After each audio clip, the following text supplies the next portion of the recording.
fiery horse with the speed of light, a cloud of dust, and a hearty hi-yo silver. The Lone Ranger.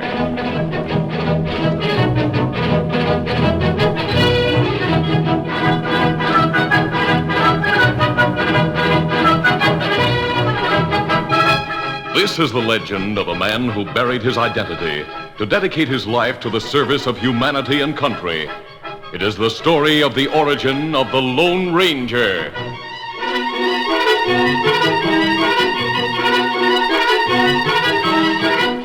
Early settlers in the West had to be brave men and women, ready to fight for their lives at any moment.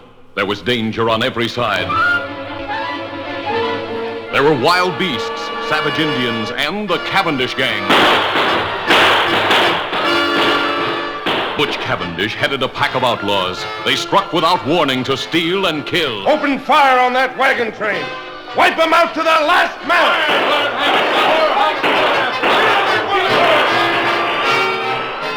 The Cavendish gang attacked ranches and towns as well as wagon trains. Everyone feared Butch Cavendish. His gang grew rich and powerful. Finally, the Texas Rangers learned where Butch Cavendish and his gang were hiding.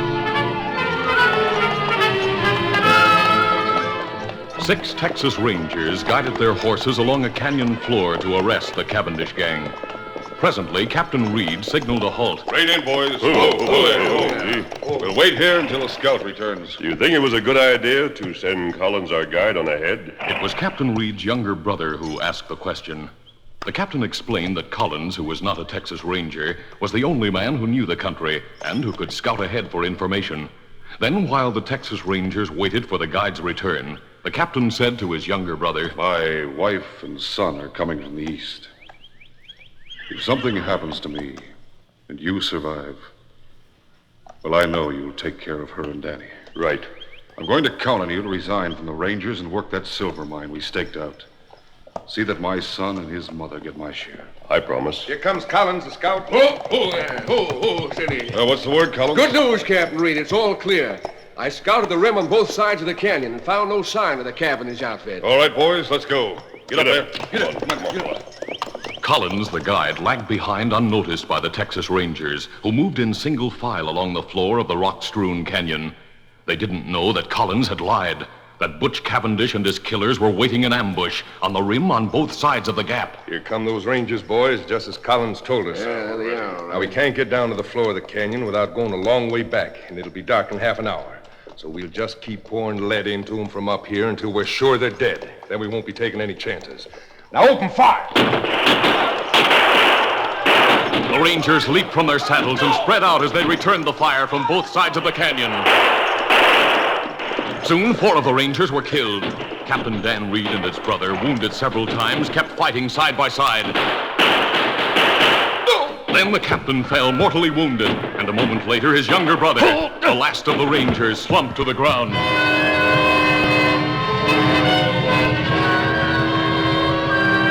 The outlaws waited and watched for any sign of life from the Rangers, then rode away, convinced that all 6 men in Bryant's Gap were dead. Sunset came, then darkness.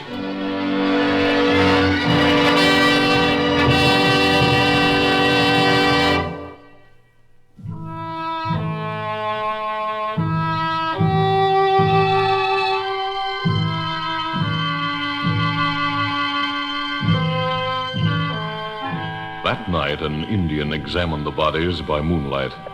After examining the first 5 men, he muttered softly, Them dead. Then he came to the 6th man, the younger brother of the captain. And this man, alive. The Indian lifted this man tenderly in his strong arms and carried him to a nearby cave where he bathed and dressed the wounds. Then he took a spade from one side of the cave and returned to the canyon, where he worked steadily until the dead men had been buried. Returning to the cavern, he sat watching through the remaining hours of the night. Daybreak found the Ranger stronger, but by nightfall, the wounds had become infected. The Indian called on all his knowledge to treat the wounded man. He went day and night without rest.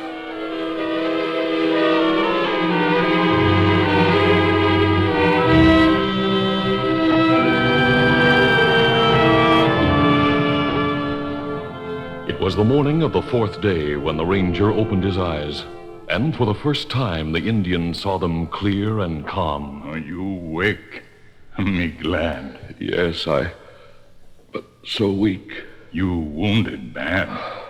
I remember an ambush. That right? Me find you in canyon. Carry you here to cave. It's daylight. It morning. Then I must have been unconscious all night. It's several days since fight in canyon. Several days. Ah. There's something familiar about you. You remember? Many year ago, you only boy. You find Indian boy in trouble. You save life, Indian boy. Yes. Your name is Tonto. That right? Years ago, you called me Kimosabe. That right. And you still Kimosabe. It mean faithful friend. Tonto, there were 6 of us in that canyon. The others. What about the other rangers? Other ranger, all dead. Dead. One was my brother. You only ranger left. You, Lone Ranger. The Lone Ranger. Tonto, those killers know me by sight. If they know one man escaped, they'll look for him. And them not know one escape. Tonto bury 5 men, make 6 grave. Crook think you die with others. Good. Then my name shall be forever buried with my brother and my friends. From now on, my face must be concealed. A disguise, perhaps, or a mask. That's it, a mask. I'm the only one who knows about the Cavendish gang. With your help, Tonto, I'll get every one of those crooks. In the ranger's eyes, there was a light that must have burned in the eyes of knights in armor. A light that through the ages lifted the souls of strong men who fought for justice, for God. I'll be the Lone Ranger.